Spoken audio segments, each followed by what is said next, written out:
What does it truly mean to be brave in a world that often mistakes armor for strength? I remember the moment I picked up Daring Greatly by Brené Brown. The title itself felt like a dare, to stop hiding behind the walls I'd built. Brown's work on vulnerability, courage, and overcoming shame had been on my radar for years, but I kept putting it off, maybe because part of me knew it would ask me to face truths I'd been avoiding. When I finally opened it, I realized this wasn't just another self-help book about confidence or success. This was about something much harder, the power of vulnerability and why embracing it might be the most courageous thing we ever do.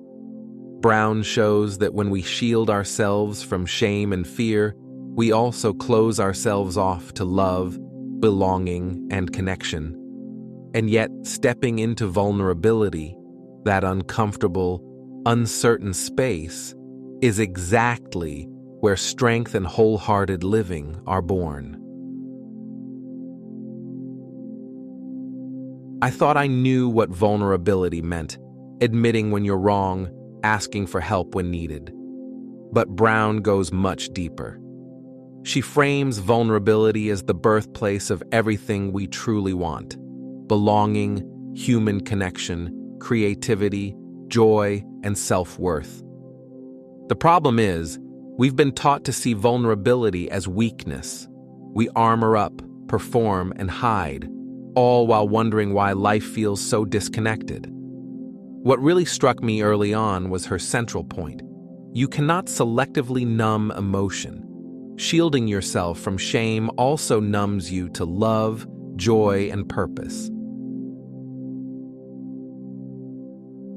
Brown spent over a decade researching shame, courage, and worthiness, and what she found challenges everything our culture tells us about strength. She introduces wholehearted living, showing up fully even when there are no guarantees. It's about daring greatly even when failure is possible, especially then.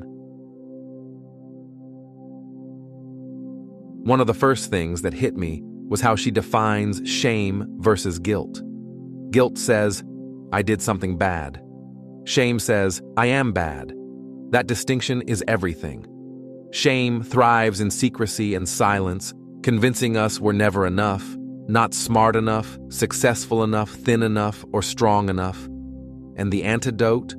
Vulnerability, saying, this is me, I'm imperfect, I'm still worthy. What I loved is that Brown doesn't romanticize vulnerability. It's uncomfortable, uncertain, and emotionally exposed, but it's also where courage lives. She uses the metaphor of the arena, borrowed from Theodore Roosevelt's famous speech. The people in the arena are the ones daring greatly, taking risks, failing, and getting back up. The critics in the cheap seats? They're not in the arena. Their opinions don't matter. What shifted my perspective most was realizing how much of my life I'd spent outside the arena, afraid of judgment, afraid of failure, protecting myself from shame by not trying. Brown showed me that disengagement is not safety. It's just another form of suffering. I remember thinking, I've wasted so much time hiding from life instead of showing up fully. She also discusses scarcity culture, this pervasive sense that we're never enough, that there's never enough. We wake up thinking, I didn't get enough sleep. We go through the day thinking, I didn't get enough done. We go to bed thinking, I'm not enough. Scarcity fuels comparison, competition, and shame. Vulnerability feels terrifying in that context, yet it is the pathway out of scarcity into worthiness.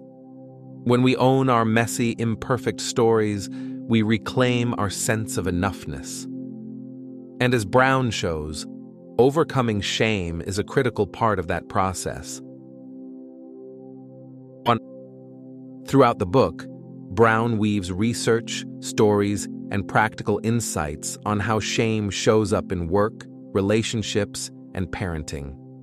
She talks about how men and women experience shame differently, how leaders can create cultures of courage instead of fear, and how perfectionism is not self-improvement.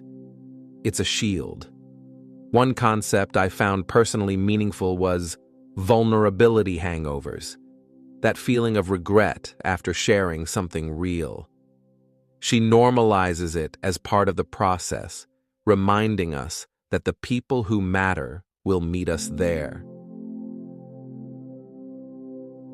If there's one thing daring greatly taught me, it's this: courage is contagious. When we dare to be vulnerable, we give others permission to do the same. We create spaces where people belong, not because they're perfect, but because they're real. That's how Brown believes we change everything: our relationships, workplaces, families, and even ourselves. I felt this deeply when I tried applying a small act of vulnerability in my own work. It sparked more honest and meaningful conversations than I expected. Reading, daring greatly, could genuinely transform how you move through the world. Imagine waking up knowing your worthiness isn't dependent on achievement or approval. Imagine having the courage to show up as yourself, knowing that vulnerability isn't weakness. It's the clearest path to connection and meaning. This book isn't about becoming fearless. It's about being afraid and showing up anyway, choosing courage over comfort, wholeness over perfection.